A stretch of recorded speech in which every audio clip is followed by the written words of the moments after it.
Um livro que conta uma história fictícia, uma história criada pela mente do autor chamado C.S. Lewis. Ele, no seu livro chamado Cartas do Diabo ao Seu Aprendiz, ele nos apresenta o retrato de uma história de um demônio chamado Screwtape, que ensina, orienta o seu demônio menor, o seu sobrinho, que é um aprendiz de Satanás, em como ele deve afastar uma pessoa da presença de Deus. Lewis, nessa história, que é uma metáfora, é uma figuração, mas que tem muito a nos dizer em relação a como é a condição do homem, principalmente o que leva o nosso esfriamento e até o nosso afastamento de Deus. Em um trecho ele conta, dizendo que o demônio maior ensinando um demônio menor, aprendiz. Quando ele diz: a melhor maneira de afastar um homem de Deus não é através de grandes pecados, mas por distração, rotina e uma fé sem paixão. Ou seja, não são situações criadas de uma forma muito direta, mas de forma indireta. Satanás trabalha no coração de muitos crentes a tentar fazer com que eles se afastem da presença de Deus. E a estratégia, muitas vezes, nós olhamos na história da igreja, talvez no início da era cristã, a perseguição era muito comum. Só que quanto mais o povo era perseguido, quanto mais o povo morria, quanto mais sangue era derramado, mais pessoas se convertiam, se rendiam a Cristo. Hoje, no século 21, eu acredito que a estratégia de Satanás está na sutileza das suas ações. Ele trabalha nos nossos corações de forma a tirar a nossa sensibilidade daquilo que é de Deus. Satanás, ele é astuto, ele sabe o que ele faz, ele sabe como ele trabalha. Ou seja, ele não vai atacar diretamente em um ponto em que nós estamos preparados para nos defender. Ele vem e nos ataca em áreas que nós, muitas vezes, nos deixamos levar da forma mais fácil. Quando a gente olha para o texto do Evangelho de Mateus, capítulo 24, esse texto é um texto chamado escatológico, porque ele retrata um cenário da vinda do Senhor. Ele retrata o cenário apocalíptico do fim do mundo. E ele começa com essa passagem. O evangelista Mateus começa essa passagem retratando Jesus no Monte das Oliveiras, assentado, e os discípulos se aproximam dele e começam a perguntar para ele: olha, Senhor, dize-nos quando sucederão estas coisas e que sinal haverá da vinda da consumação do século, da tua vinda, no caso, né? Verso 3. E aí Jesus responde: vede que ninguém vos engane. E ele começa a descrever situações que, para nós hoje, são muito perceptíveis se nós prestarmos atenção nessa sociedade em que nós vivemos atuais. Nós vivemos momentos em que a Bíblia chama de dores de parturiente. Quem aqui já foi mãe e pariu, teve uma criança, sabe que aquele momento antes do parto, você sente as contrações, você sente aquela dor vindo, anunciando a chegada do bebê. E Jesus diz nesse texto que nós sentiremos esses efeitos da vinda dele, da vinda do Senhor. E ele começa a descrever. Verso 5, porque virão muitos em meu nome dizendo: eu sou o Cristo, e enganarão a muitos. Muitos se passarão pelo Senhor, ou até se passarão por quem é do Senhor, não exatamente o Senhor. Certamente ouvireis falar de guerras, rumores de guerras. Não vos assusteis, porque é necessário assim acontecer, mas ainda não é o fim. Lembre-se que eu estou dizendo aqui é que esse é o processo de construção dos acontecimentos que se darão até a chegada de Jesus. Muito mais ainda há em toda a Bíblia descrevendo situações que vão acontecer, mas esse é o processo de crescimento contínuo em que vai mostrando claramente a volta do Messias. Verso 6, certamente ouvireis falar de guerra, já falamos, verso 7, porquanto se levantará nação contra nação, reino contra reino, haverá fomes, terremotos em vários lugares. Mas pastor, sempre aconteceu essas coisas, qual que é a diferença? A diferença está na parte final dessa perícope, desse bloco de texto que nós estamos lendo aqui. Porque ele vai mostrando que as condições vão se estreitando cada vez mais. Falsos cristos, falsos profetas, terremotos, tragédias, tudo isso já fez parte do contexto há muitos e muitos séculos. Só que nós estamos mais perto do que todas as outras gerações já estiveram da volta de Jesus. O texto continua, porém, verso 8, tudo isso é o princípio das dores. Sereis atribulados, vos matarão, sereis odiados por causa do meu nome, muitos hão de escandalizar, trair, odiar, falsos profetas. E aí o verso 12 entra o ponto central de toda a passagem. Porque muitos acreditam que a volta de Cristo, ela vai acontecer em meio a todo esse rebuliço, esse estardalhaço de situações. Quando acontece um tsunami, um terremoto, o povo já começa a falar, é o fim do mundo, Jesus está voltando, estamos no Apocalipse.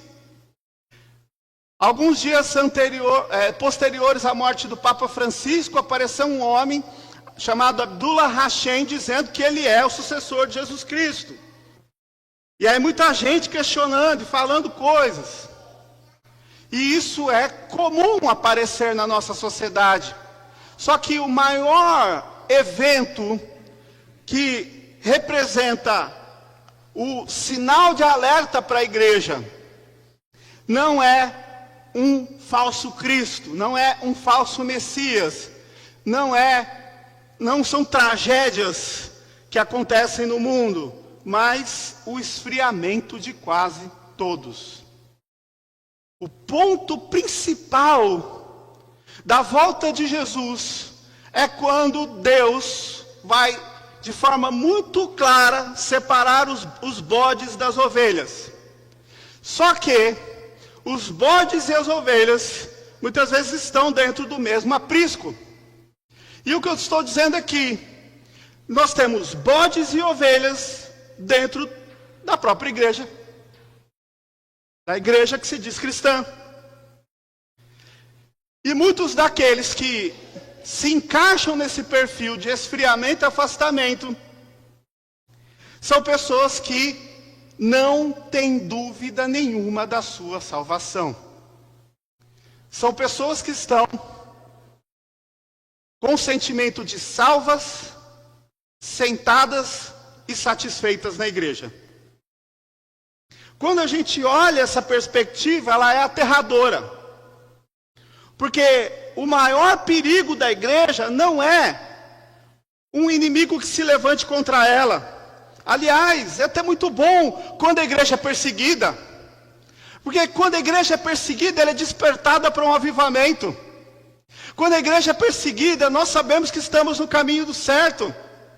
Agora, quando a igreja é aplaudida, amada pela sociedade, significa que a igreja está apostatando da sua fé. E quando nós olhamos essa passagem, o texto ele é bem claro. Verso 12, nós lemos aqui 2 a 3 vezes.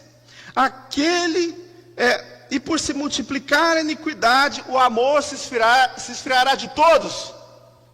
Sim ou não? Quase todos. Por quê? A Bíblia deixa de forma bem clara, sempre haverá um remanescente fiel. Por mais que o todo se esfrie, o todo se secularize, por mais que muitos crentes se tornem mundanos, haverá sempre aqueles que permanecerão no Senhor. E olha como é a sequência, verso 13. E aqui é a diferenciação. E aquele que perseverar até o será salvo. Aquele que perseverar até o fim será salvo. Esse é o grande ponto que faz a diferença na igreja. É o fato de que Deus, Ele sabe quem são os dele. Nós sabemos os que estão com Cristo, porque, como João 15 declara, nós somos os ramos. Todo ramo que estiver em mim dá muito fruto. Então, a igreja do Senhor, os servos do Senhor, eles dão fruto de arrependimento. A igreja é humana, é pecadora, é falha, mas a igreja, ela é uma igreja que se demonstra dependente da graça. Ela tem as suas quedas. E é quando eu falo individual e coletivo. Mas Deus resgata a sua igreja. Assim como Oséias resgatava a sua esposa da prostituição, levava para casa, dava banho, dava comida, cuidava, tratava dela, colocava vestes novas. E assim Cristo faz também com o seu povo. Nós somos como a mulher de Oséias. Pecadores. Às vezes caímos, mas o Senhor nos resgata pela sua infinita graça e misericórdia. Agora, olhando na perspectiva do texto que nós lemos, hoje eu quero falar com a igreja sobre o tema do esfriamento até a apostasia. Como então lidar com esse processo? Eu gostaria de descrever alguns degraus que nós vamos descendo pouco a pouco do esfriamento até a apostasia, que é o que de fato tem acontecido com muitos crentes hoje. Falei de manhã de um pastor batista que se desviou, que hoje você vê o que ele produz na internet, é triste.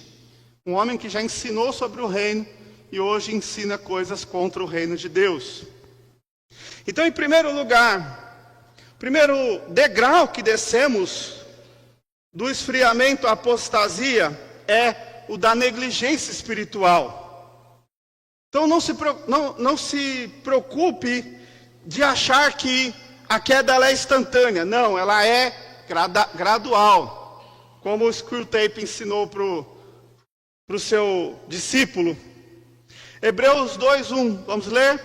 Hebreus capítulo 2, versículo 1. Leamos. Por esta razão, importa que nos apeguemos com mais firmeza às verdades ouvidas, para que delas jamais nos desviemos. O primeiro processo de desvio, de queda, é a negligência espiritual. Quando nós vamos abrindo mão de coisas que são pequenas, quando nós abrimos mão de uma vida de oração, quando nós abrimos mão da palavra de Deus e substituímos o alimento diário, que é a palavra de Deus, por pensamentos humanos filosóficos. Pela manhã também mencionei um pastor amigo meu, formado junto comigo. Dia desses me mandou uma mensagem e falou: Michael, como você está? Tudo bem, tudo bem. E eu pergunto, como você está? Ele, infelizmente, eu não estou mais na igreja, eu me desviei. Eu falei, mas o que aconteceu? Eu comecei a estudar psicologia, me enveredei por esse caminho, e hoje eu não acredito mais em Deus, não acredito mais na Bíblia. Eu falei, meu irmão, volta o seu coração ao Senhor. Toda filosofia e pensamento humano deve servir como ferramenta por alguém que é um instrumento da graça. O meu conhecimento, o seu conhecimento, a nossa experiência, ela deve servir como ferramenta para o anúncio da graça de Deus. Como Lutero diz, eu gosto de mencionar diversas vezes, a consciência de um cristão, ela tem que estar cativa à palavra. Se a palavra não for o firme fundamento, se nós negligenciamos os ensinos do Senhor, se nós não conhecemos primeiramente a Deus intimamente, se nós não conhecemos a sua palavra, que é Deus falando conosco de forma pura, qualquer pensamento humano nos desviará. Uma casa construída sobre a areia, qualquer vento derruba. Agora, uma casa construída sobre a rocha, não importam as tempestades, maremoto, tsunami, vendaval, não importa. E nós pecamos quando nós negligenciamos os pontos que são tão fundamentais e simples da nossa fé. O que me mantém espiritualmente vivo é o temor a Deus por essa palavra. Todas as vezes que meu coração está quebrado por algum motivo que seja, e é por isso que eu entendo que Deus escolheu Davi, é porque mesmo quando Davi pecou terrivelmente contra Deus, Deus o humilhou sobremaneira, a ponto de fazê-lo se arrepender profundamente. Por isso ele escreve o Salmo 32, ele fala: enquanto calei, os meus ossos envelheceram pelos meus constantes gemidos todo dia, porque a tua mão pesava dia e noite sobre mim, e o meu humor se tornou em sequidão de estio. Davi, por mais que fosse o rei, ele teve o seu coração moído pela ação sobrenatural do Espírito Santo de Deus. Um homem só desce o pedestal da sua soberba quando Deus, pelo poder da sua graça, o quebranta. A negligência é um dos principais motivos que nos leva ao afastamento. Começa com o afastamento da oração, o afastamento da palavra, depois vem o afastamento da comunhão. Eu não vou mais à igreja porque, não estou sentindo falta. Irmãos, a nossa alma, quando ela tem sede de Deus, ela entende o quanto é necessário nós pisarmos nos atos do Senhor. Amém? Continuando, segundo degrau que nós descemos da esfrieza, a apostasia é a indiferença. Apocalipse capítulo 2, verso 4. Leamos essa palavra, Apocalipse 2, verso 4. Tenho, porém, contra ti que abandonaste o teu primeiro amor. Jesus fala a uma igreja que era doutrinariamente forte. A igreja de Éfeso era uma igreja que hoje nós poderemos dizer que era uma igreja bíblica. Irmãos, só não vou dizer reformada porque é um anacronismo. Uma igreja sólida. Eles colocavam à prova as pessoas que se levantavam e falavam coisas da palavra de Deus. E eles analisavam criteriosamente as pessoas. Irmãos, nós devemos ser criteriosos quanto à Escritura. Porém, todo esse critério de nada valia, porque era necessário que eles voltassem ao primeiro amor.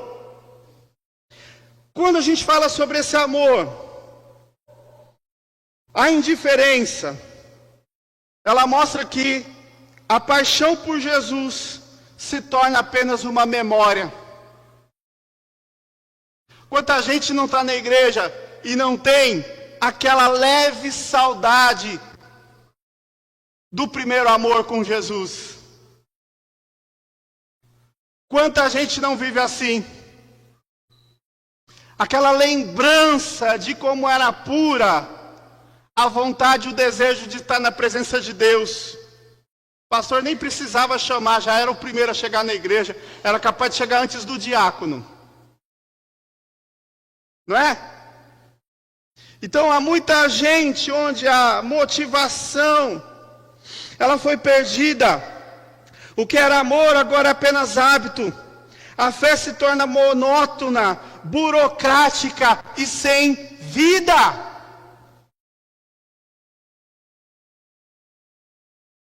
Nós não podemos nos conformar com isso.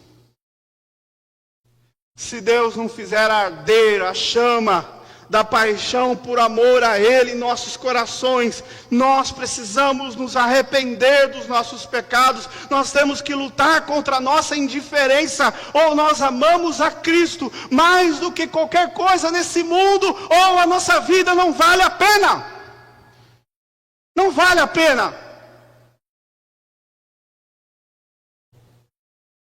O terceiro degrau que nos leva do esfriamento à apostasia é a tolerância ao pecado. Hebreus 3:13. Vamos ler. Antes, exortai-vos mutuamente cada dia durante o tempo que se chama hoje, a fim de que nenhum de vós seja endurecido pelo engano do pecado. O que o autor de Hebreus está falando aqui? Mantenha o texto na tela, por favor. Vamos voltar aqui para o texto. Pelo contrário, o que tem que fazer aqui? Exortar. O que é exortar, gente? Repreender, chamar atenção. Exortai-vos, e aí ele fala para a igreja, mutuamente. Eu tenho que exortar o meu irmão. O meu irmão tem que me exortar. Ele vai ficar magoadinho. Problema dele. Eu sou de vidro. Dane-se. Eu prefiro que vocês fiquem ofendidos comigo do que você vá para o inferno. O que eu falo para os crentes antigos. Vamos tomar vergonha, gente. Vamos mudar nossa atitude. Vamos ter postura em relação às coisas de Deus. Vamos amar a Deus. E aí ele fala, exortai-vos mutuamente cada dia, durante o tempo que se chama hoje. Vamos repetir bem alto? Durante o tempo que se chama hoje. A fim de que nenhum de vós seja endurecido pelo engano. Por que é tão importante o papel da igreja no fundamento da nossa fé? É porque a igreja, ela nos ajuda a manter no caminho. Quem não quer ser pastoreado é porque quer viver no mundo. Quem não quer ser exortado é porque não aceita a repreensão vinda da parte de Deus. Irmãos, eu sou digno de repreensão muitas vezes. Quando a coisa está feia e eu estou vendo que eu estou errando muito, eu procuro ajuda pastoral. Eu não tenho como procurar ajuda na comunidade, na igreja. Eu vou atrás de pastores mais experientes, eu peço ajuda, eu peço socorro. Quiçá a igreja. A igreja deve buscar o pastoreio quando se sentir endurecida pelo pecado. O pecado que antes feriria a consciência, agora é tolerado. O coração vai se endurecendo, o pecado já não é confrontado, ele é racionalizado. E aqui entra um ponto importante. Quando nós queremos racionalizar o pecado, significa que eu quero sempre encontrar uma justificativa para me manter nele. Por que eu estou afastado da igreja? Eu estou afastado da igreja porque alguém me ofendeu. Eu estou afastado da igreja porque eu não gostei que olharam para mim torto. Ou porque não olharam nem para minha cara, não me cumprimentaram hoje. Já falei isso aqui milhares de vezes. Irmãos, eu me lembro quando me converti, eu tinha, antes da conversão, brigado com a igreja inteira. E eu passei alguns meses, já convertido, tendo que pedir perdão para um monte de gente. Só que mesmo pedindo perdão, eu me lembro que se eu sentasse nesse lado, a turma sentava do outro lado.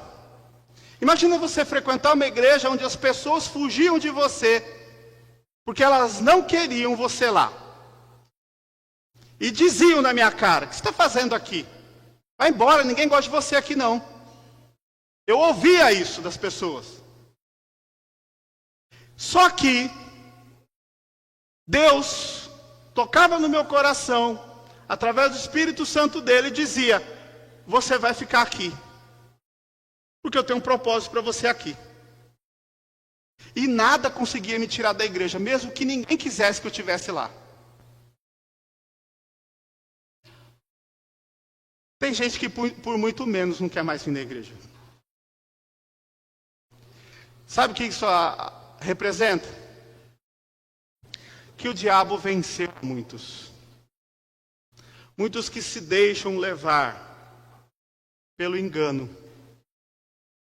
pelas justificativas pecaminosas que querem nos tirar da presença de Deus.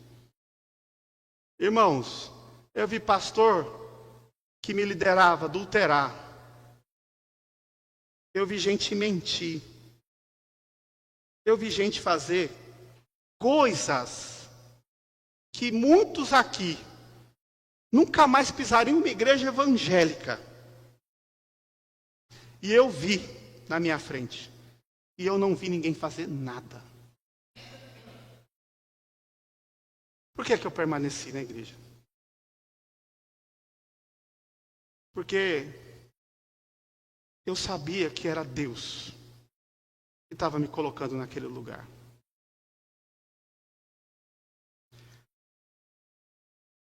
Depois dali, Deus trabalhou no meu coração.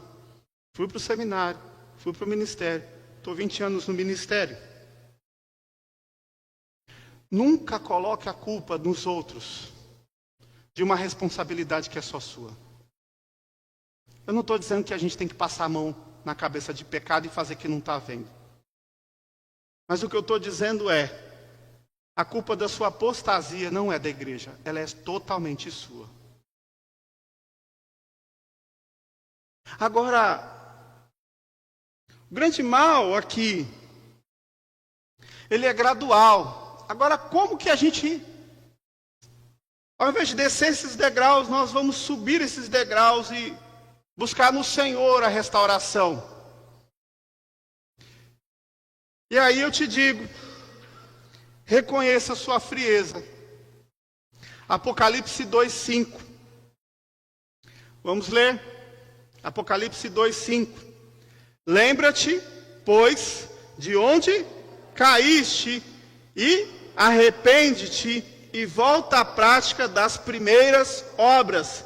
E se não venho a ti, e moverei do seu lugar o teu candeeiro, caso não te arrependa. Como é que começa a mudar esse processo? Reconhece em ti mesmo primeiro. Começa a trabalhar no teu coração. Muitas vezes, quando eu me deparei com muitos pecados dentro da igreja, isso eu, como pastor, vi como membro, como seminarista, como sei lá, como tudo que Deus me permitiu ser na igreja, e eu via os pecados dos outros, eu nunca me colocava na condição de juiz daquele que estava pecando, mas eu sempre pensava na minha cabeça assim: olha, peraí, eu tenho que olhar para mim, eu tenho que olhar para minhas fraquezas, para minhas debilidades espirituais, eu tenho que permanecer, porque se o meu irmão cair, que Deus me sustente e eu continue de pé, e ajude aqueles que estão caídos a se levantar.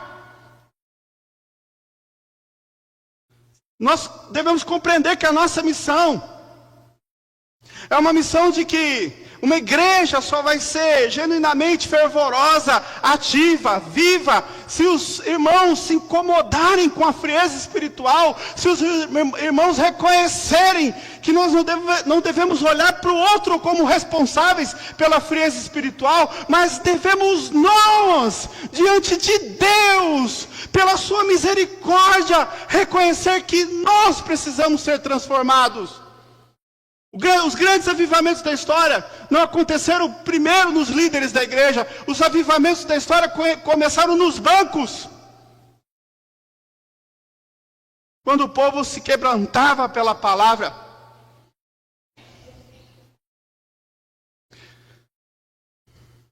Então reconheça a sua frieza.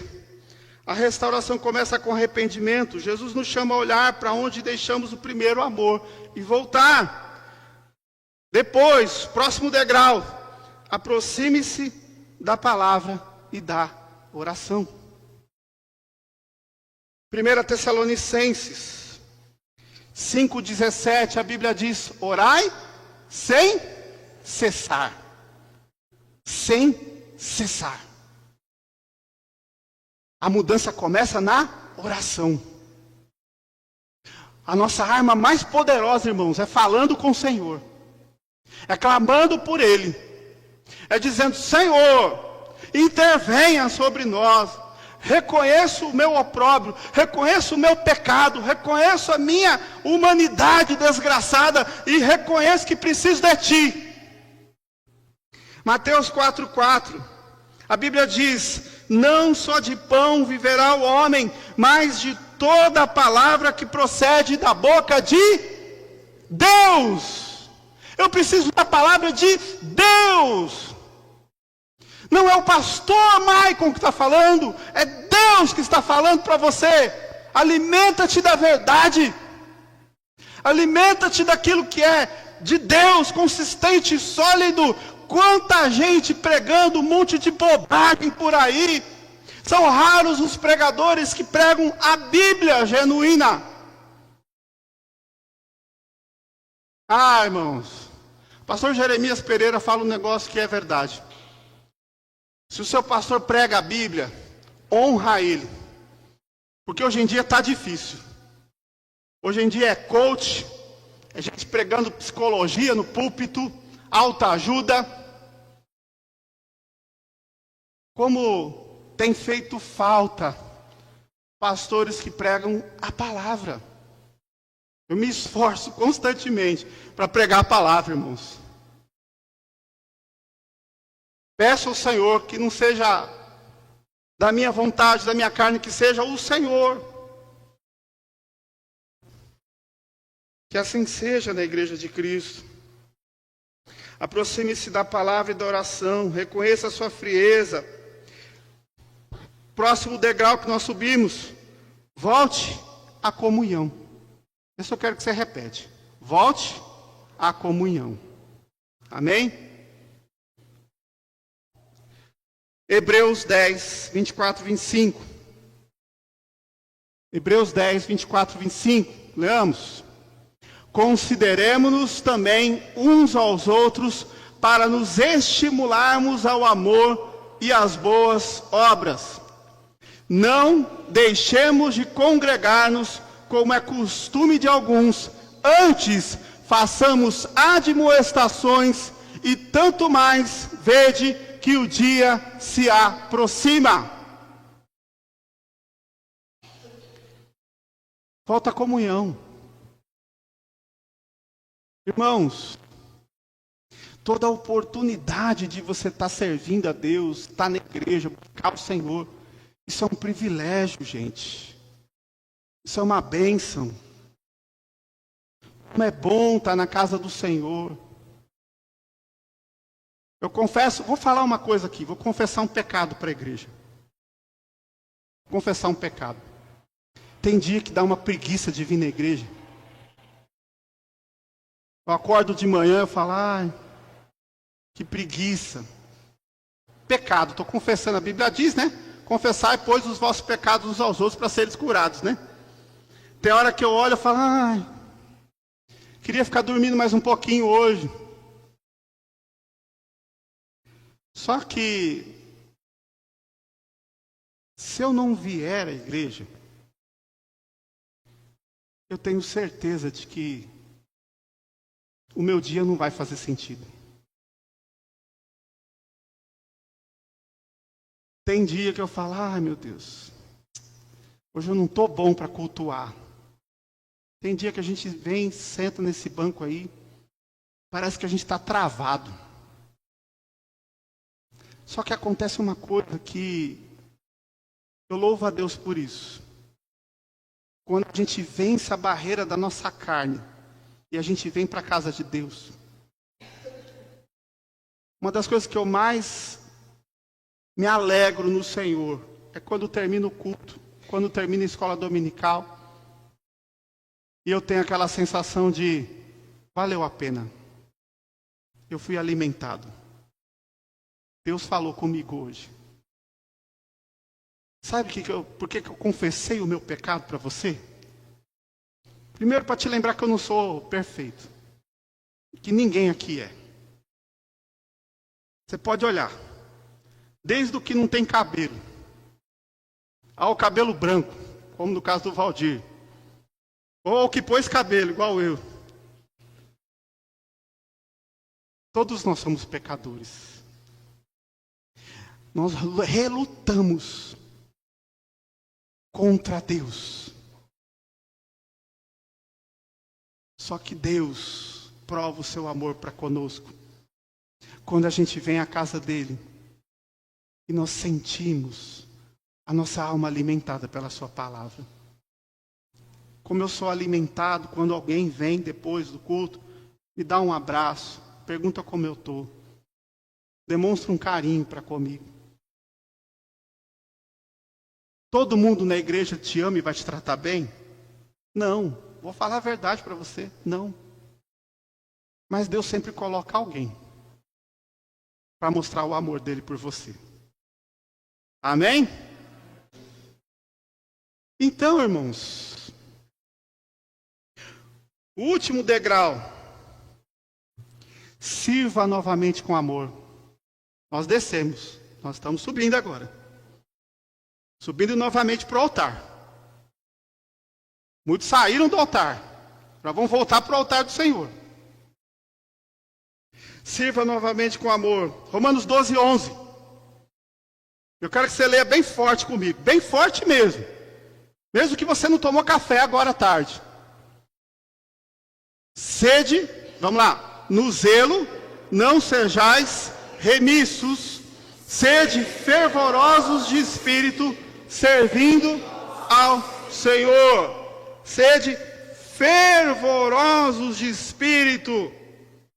O amor cresce quando é colocado em prática. Quando a gente pratica esse amor.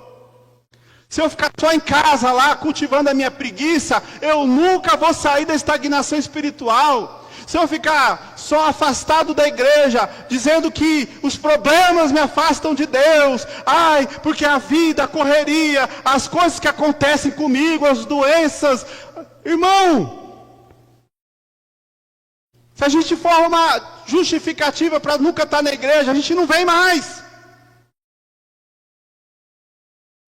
Agora, quando a gente coloca em prática, quanto mais nós nos aprofundamos, mais nós nos envolvemos, mais Deus vai nos usando, vai trabalhando. Irmão, você quer ser só um vaso ornamental? Perdão. Você quer ser um vaso ornamentado, colocado numa estante? Sem utilidade? Ou você quer ser um vaso de honra? Eu prefiro ser uma botija, que Deus derrama a água dele e leva para lá e leva para cá, do que ser um vaso ornamentado, jogado num canto. Precisamos de cristãos que exerçam amor pelo serviço. Clame ao Espírito Santo. Zacarias 4:6. Profeta Zacarias, capítulo 4, verso 6. Leamos. Prosseguiu ele e me disse: esta é a palavra do Senhor a Zorobabel, não por força nem por poder, mas pelo meu espírito, diz o Senhor dos exércitos, pelo poder de Deus. Nós precisamos ver soprar o vento do Espírito sobre a sua igreja. Precisamos da ação poderosa do Senhor sobre o seu povo. Deus, venha sobre esse vale de ossos secos, transforme num exército poderoso que proclame o seu nome. Que Deus faça ressuscitar em você o amor, o desejo por servi-lo. Garanto que se eu dissesse, domingo que vem, quem vier na igreja eu dou R$1.000, essa igreja estava lotada. Não é verdade? Só que tem algo muito melhor do que isso aqui, que é a graça de Deus, a salvação. E muita gente despreza esse bem tão precioso que nós temos aqui de graça. De graça. Que Deus possa fazer ressurgir em você o fervor espiritual, o amor por Ele e pela obra dEle. Amém?